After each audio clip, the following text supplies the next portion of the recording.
秒でパンダぜというオールファクトリーです。今回のテカテカはマシン創造伝を渡るに登場する龍神丸をテッカテカに塗装していきます。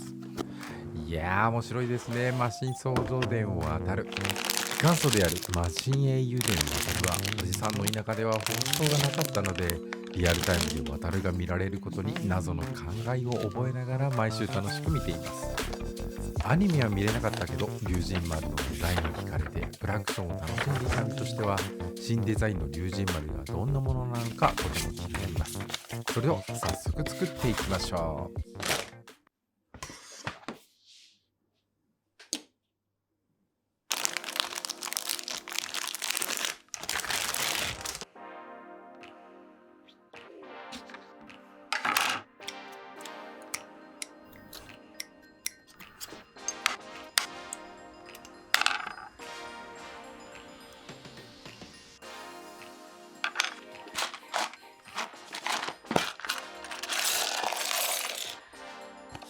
ということで龍神丸を作っていきますよ。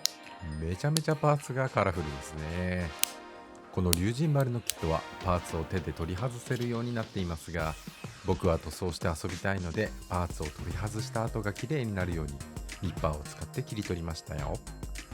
元祖の龍神丸プラクションの頭部はある程度の色プラでの色分けがあって、細かい部分は塗装済みだった記憶があります。パーツでの色分けも塗装での色分けもどちらもすごいですね。子供たちに手軽に遊んでもらおうという心意気は受け継がれているようです。オリジナルの龍神丸のメーカーはタカラトミーの前身タカラでしたけどね。プラモとは関係ないですけど、僕が初めて買った CD って渡るのサウンドトラックなんですよ。アニメが見れなかったのでサントラを聴いて想像して楽しんでいました。今は配信の時代なので初めて買った CD という感覚が分かりづらいかもしれないですね。アラフォー以上の世代は初めて買った CD やカセットテープというものに特別な思い入れがあるんですよ。しかし久しぶりのバンダイ製のプラモは作りやすいな。何も考えなくてもどんどん組み上がっていきます。この龍神丸はパーツ数も少ないので時間もかからないので楽しいですね。今回のキットは初回限定版ではなく再生産版を購入しました。初回限定版も予約可能だったんですけど、そっちは子供たちが買えるといいなと思って手をつけず、少し経ってから再生産版を購入しました。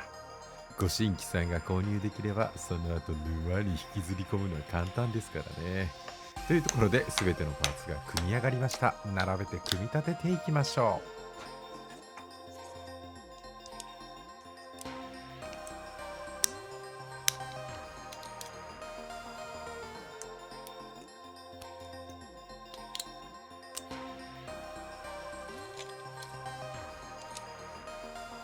頭を取り付けて、これで龍神丸の仮組み完了です。かっこよ。マジで龍神丸じゃん。なんというかハイビジョン龍神丸という感じです。オリジナル龍神丸の良さに現代的なシャープさが追加されていてかっこいいです。肩も引き出し関節、まさかの首可動。本当かよ、信じられない。腰も動くの？よくこの短い胴体に関節が入ってんな。そしておじさんには驚愕の膝可動。当時のプラクションは肩の付け根と足の付け根しか動かなかったので、なんかもう信じられないです。龍神丸、お前体柔らかかったんだな。今のバンダイには造作もないアクションなんでしょうが、当時を知る者としては感動ものです。いい時代になったもんだ。ということで塗装前の処理を行っていきましょう。楽しみ。秒でパンダぜとか今の子は物騒だね。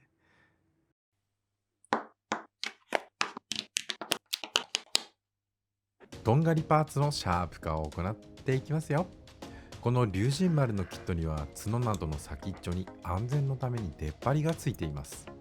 尖っている方がかっこいいと思ってしまう昭和男児なので尖らせてしまいますが、手に持って遊んだりする場合はシャープ化はしない方が安全ですね。ニッパーで出っ張りを大まかにカットし、ステンレスヤスリのシャインブレード16で形を整えて、マジックヤスリで加工の傷を鳴らしていきます。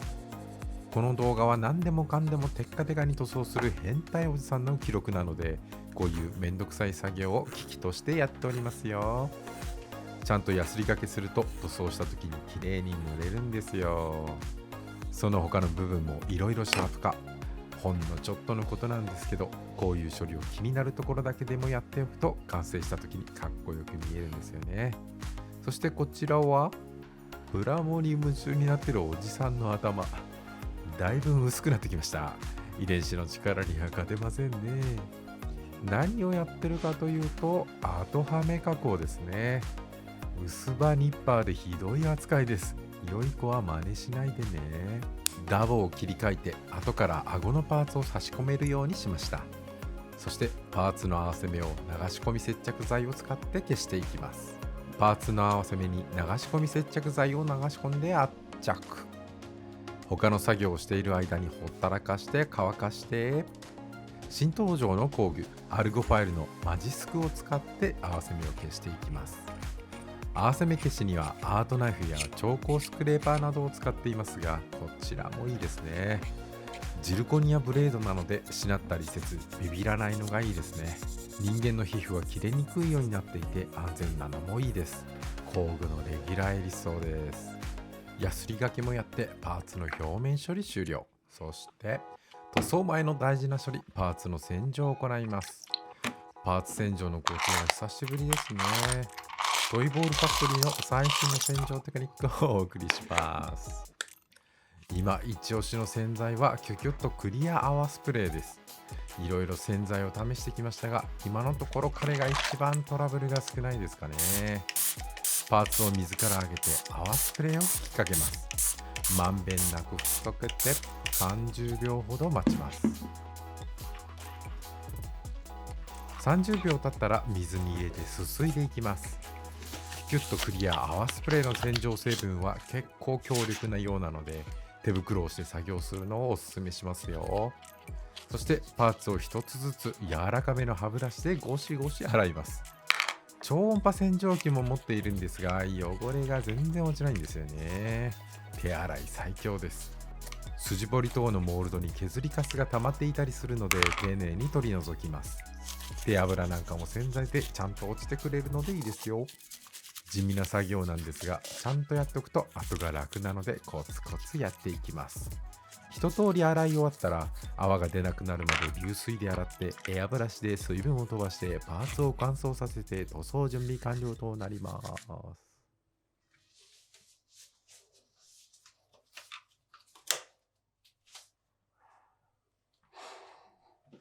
す。面倒な工程が終わって楽しい塗装の時間です。フレームから塗装していきましょうかね。今回もサフレス塗装 EX ブラックを塗装していきますよ。今回の龍神丸のキットにはフレームがあるんですよね。当時のファンにはおぼろげな記憶が蘇っているのではと思います。ありましたよね、重構造龍神丸。龍神丸の装甲の下に龍の姿が見えるおもちゃがあったんですよね。ということでフレームを龍っぽい色に塗装していきます。前回のナイト・オブ・ゴールドに使ったパールカッパーと GX レッドゴールドを1対1で混ぜたものを塗装していきます。メタリック系の塗料はガイアノーツの溶剤メタリックマスターで薄めています。前回から公式に倣って1対5で希釈するようになったのですが、公式には1対3から4って書いてあったよというご指摘をいただきました。あれと思って見に行くと、今度は希釈率の記述を見つけられず、わしは一体何を根拠にそんな話をしたのだろうか。おじさんの言うことは何も信じないでください。おじさんの言うことは全部フィクションです。溶剤の希釈率は自分で試して好みの希釈率を探していくのが幸せになる確実な方法です。そしてエバレッドを下地にこちらも1対5で希釈したスターブライトゴールドを塗装していきます。前回の技法を丸々再利用しています。基本的には緩くテカテカ塗装をしていますが、時々ナイト・オブ・ゴールドみたいな負荷の高いキットをこれまであまりやってない技法で塗装したりすると、新たな知見がもりもり得られるので、たまには難しいことをやるのもいいですね。腰の宝玉をクリアイエローで色味を調整してクリアコートして終了。カメラアイを塗装していきますと言いたいところですが、竜なので目ですね。目を塗装していきます。劇中の龍神丸の目は青色、緑色、なんとも言えない色をしています。これをうまいこと再現してみましょう。下地に EX ブラックを塗装した上に GX メタルブルーを塗装します。なんかこのままでもいいかなと思ったんですが、もうちょい緑色にするためにクリアグリーンを重ねていきます。どうかしら、結構いい感じになったのではないかと思います。EX クリアでクリアコートしてうるうるにして目の塗装終了。改めてエヴァレット、こちらは金色のみのパーツを塗装していきます。エヴァレットは発色がいいですね。白と黒を除いたソリッドカラーはほとんど塗ったことがないですが、一度塗装してみるのもありかな。思いついたらそのうちやると思います。そして1対5で希釈したスターブライトゴールドを塗装。さらに溶剤を多くして希釈したらもっと滑らかな金色になるのではとも思ったんですが、現時点でも塗装が薄すぎて発色するまでにめちゃめちゃ時間がかかるので、ここら辺が限度なのかなという気もします。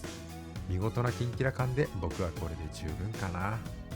続いては EX ブラック、暗い色を塗装する時の下地として塗装しています。青色のパーツを塗装していきますよ。僕のイメージでは龍神丸の青色は暗めなんですが、明るいイメージがある人はソリッドカラーの青色を下地にしてもいいかもしれないですね。そしてサファイアブルーを塗装していきます。ミスタークリスタルカラーはお気に入りの塗料でミステリアスで複雑な色調がたまりません。手軽にちょっとリッチな色になるのでいいですね。中でもこのサファイアブルーは発色が良くて特にお気に入りです。そして EX クリアでクリアコート。ドバッと塗料を吹きつけてしまうとサファイアブルーが溶けちゃうので少しずつ塗り重ねます。パール系の塗料は溶けちゃうとムラになってしまうんですよね。動画は短いですが3回ほど塗り重ねていますよ。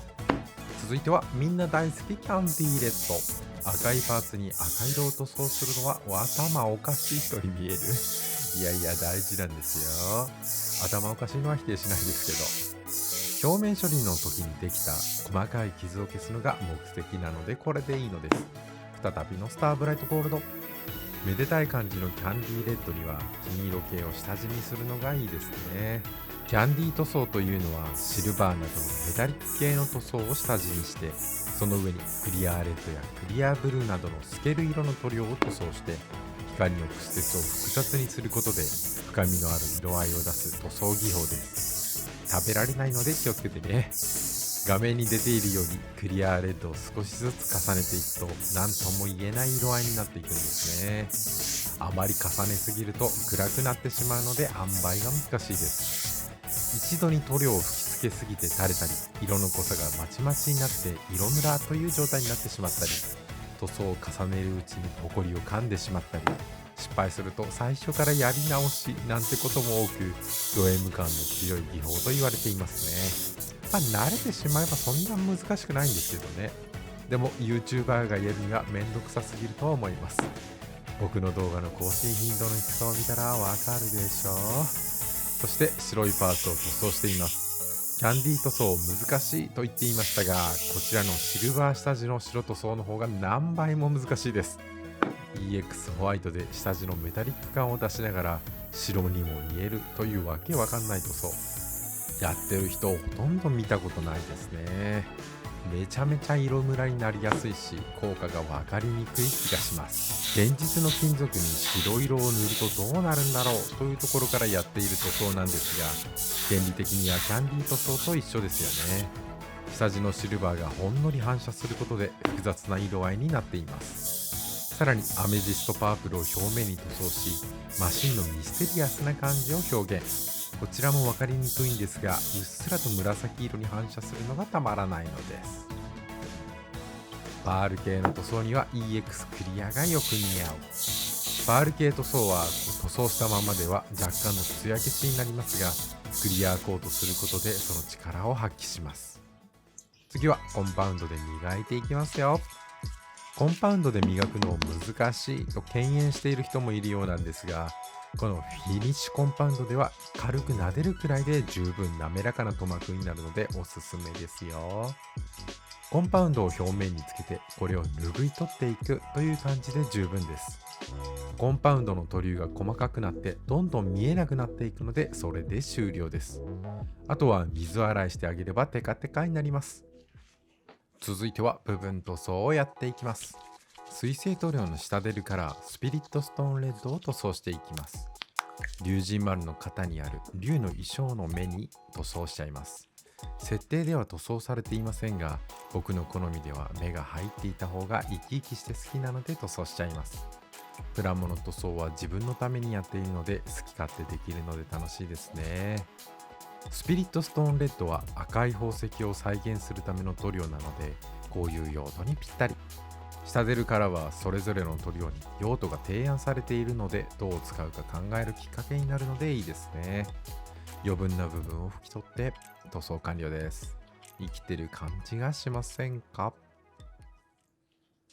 というところで、前回のナイト・オブ・ゴールド塗装動画へのコメント返しをしていきましょうかねと言いつつ、前回は10万人突破記念ということで特別にほぼほぼコメント返しさせていただきました。5時間くらいかかりました。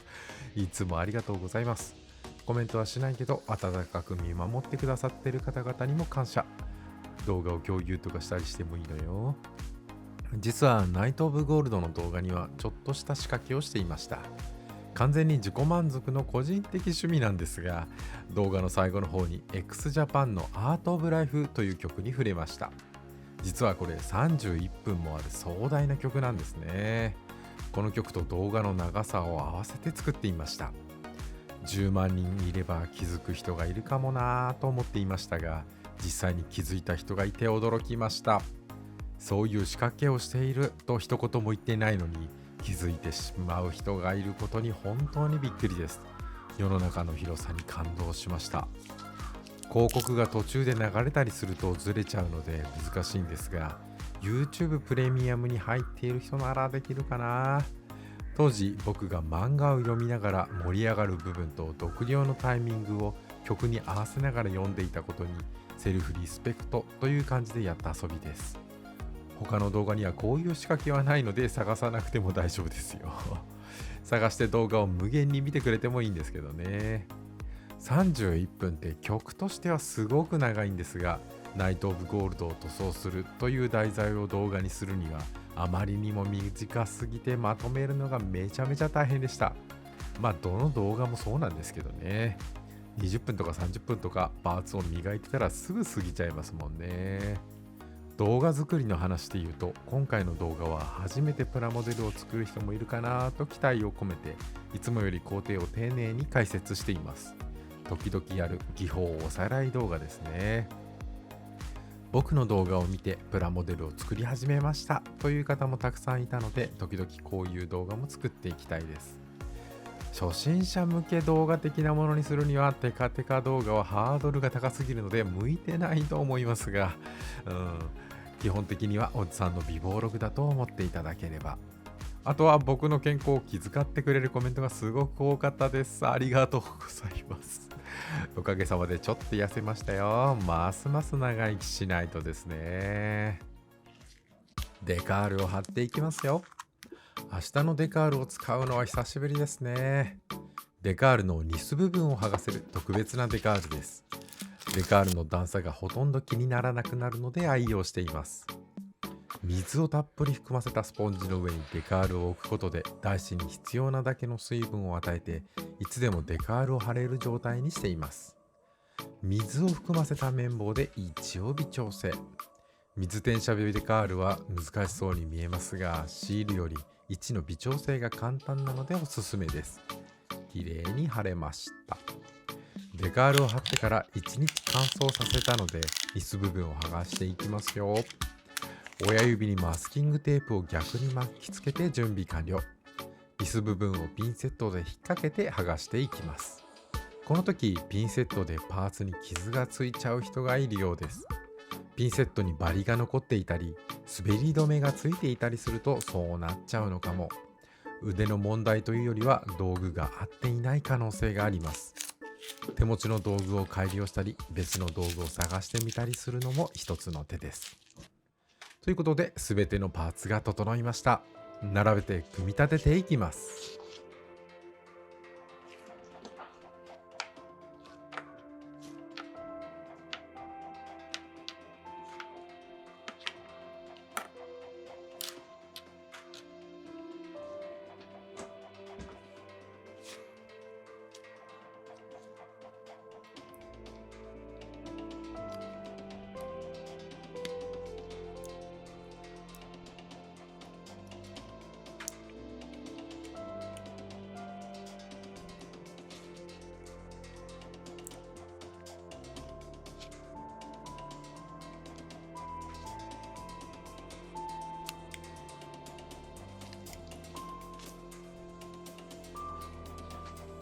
頭を取り付けて、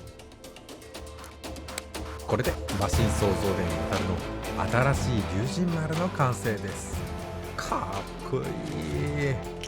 今回はあまりにも細かい塗り分けなどは考えずに、やりやすい範囲の技法で塗装しただけなんですが、この仕上がり、デザインの良さやフィットの良さが際立ってます。龍神丸は令和になってもコミカルな頭身とキレキレのデザインで騎士って面白かっこいいぜを体現してくれています。また一つお気に入りのコレクションが増えました。ということで、バンダイスピリッツマシン創造伝渡る龍神丸をテッカテカに塗装しました。塗装しやすいパーツ構成と昭和龍神丸の良さを生かしつつ、令和にアップデートされたデザインのおかげで簡単にかっこいい塗装の龍神丸を作り上げられました。新しい時代の龍神丸に出会いで、子供の頃に大事に遊んでいた龍神丸を親に膝から下を壊してなくしたと叱られた日を思い出します。令和の子供たちにも渡るの思い出が残ってくれるといいですね。ということで、バンダイスピリッツマシン創造伝渡る龍神丸のテッカテカ塗装でした。それではまた次回のテッカテカでお会いしましょう。トイボールファクトリーでした。次のテカテカも見ないと秒でバンだぜ。